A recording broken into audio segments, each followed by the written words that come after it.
ఓం నమ శివాయ. ఈరోజైతే మేము మురుడేశ్వరకి వెళ్తున్నాము.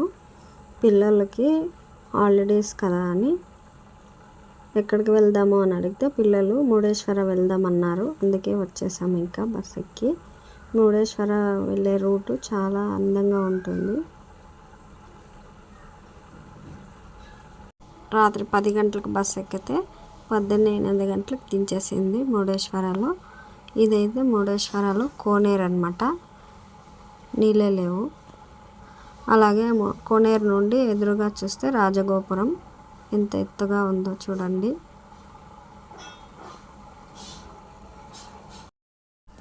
టెంపుల్ పక్కలో బీచ్ ఉంటుంది. బీచ్కి అయితే వచ్చామన్నమాట. బీచ్లో కాసేపు టైం స్పెండ్ చేసి ఆ తర్వాత చాలాసేపు అయితే ఆడుకున్నారు పిల్లలతో పాటు మేమిద్దరం కూడా పిల్లలు అయిపోయాము. అంత బాగా అనిపించింది బీచ్లో. అసలు బీచ్ని వదిలి రావాలి అని అనిపించలేదు. ఇక దర్శనం టైం అయిందని ఇక రూమ్కి అయితే వెళ్ళిపోయాము. రూమ్కి వెళ్ళి అక్కడ స్నానం చేసి ఇక దర్శనానికి అయితే వెళ్తున్నాము. మొదటగా మనకి పెద్దటి రాజగోపురం చాలా అందంగా ఉంటుంది. ఈ గోపురం మనకి ప్రపంచంలోనే ఎత్తైన గోపురం ఇది. అటుపక్క ఇటుపక్క మనకి ఏనుగులు కూడా మనకి కనిపిస్తాయి. చాలా ఆకర్షణీయంగా ఉంటాయి. చాలా ఎత్తుగా ఉంటుంది ఈ గోపురం. 21 అంతస్తులు ఉంటుంది. మన దేశంలోనే ఎత్తైన రాజగోపురం అన్నమాట. ఈ గోపురం లోపలికి వచ్చామంటే మనకి అతి పెద్ద ఎత్తైన శివుని విగ్రహం కూడా మనకి కనిపిస్తుంది.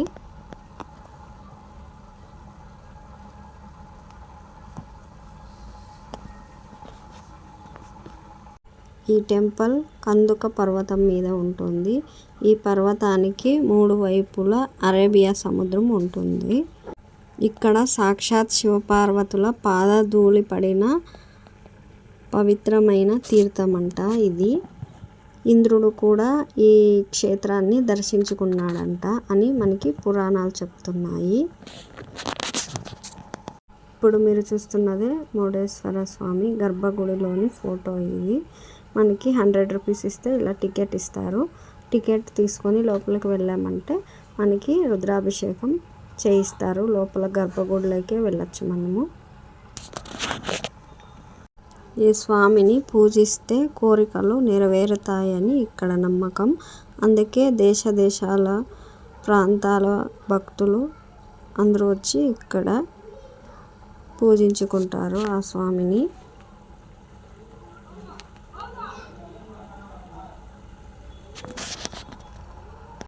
దర్శనం అయిన తర్వాత బయటకు వస్తే మనకి ఇక్కడ గణపతి స్వామి అయితే దర్శనం ఇస్తారు.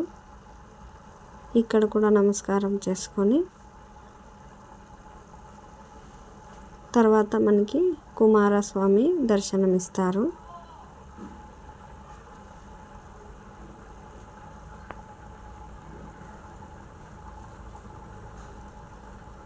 తర్వాత ఇక్కడ మనకి శివపార్వతుల విగ్రహాలు ఉంటాయి. ఆ అమ్మవారిని కూడా మనం నమస్కారం చేసుకొని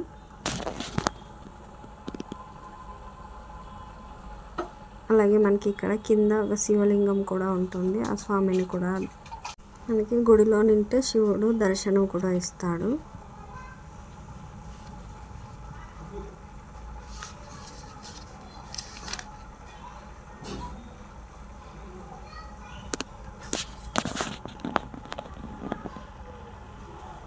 మనకి ఇక్కడ పైకి వెళ్ళామంటే పెద్ద శివుని విగ్రహం అయితే కనిపిస్తుంది.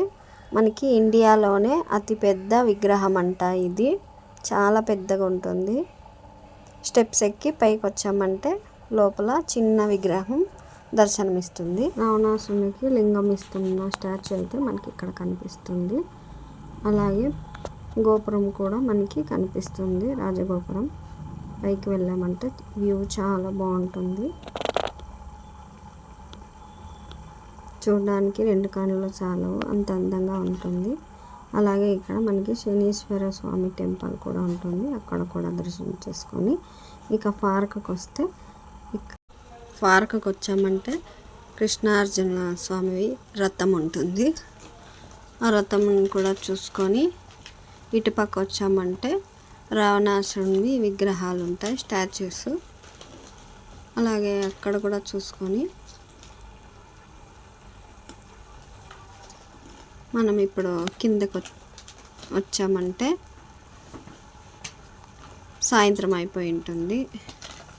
ఇంకా 6:30, 7 గంటలకంతా లైటింగ్స్ వేస్తారు. చాలా చాలా అందంగా ఉంటుంది లైటింగ్స్తో మురుడేశ్వర టెంపుల్. స్వామిని దర్శించుకొని ఇంకొకసారి. వీడియో మీకు ఏమాత్రం నచ్చితే సబ్స్క్రైబ్ కుమారి రంగా ఛానల్.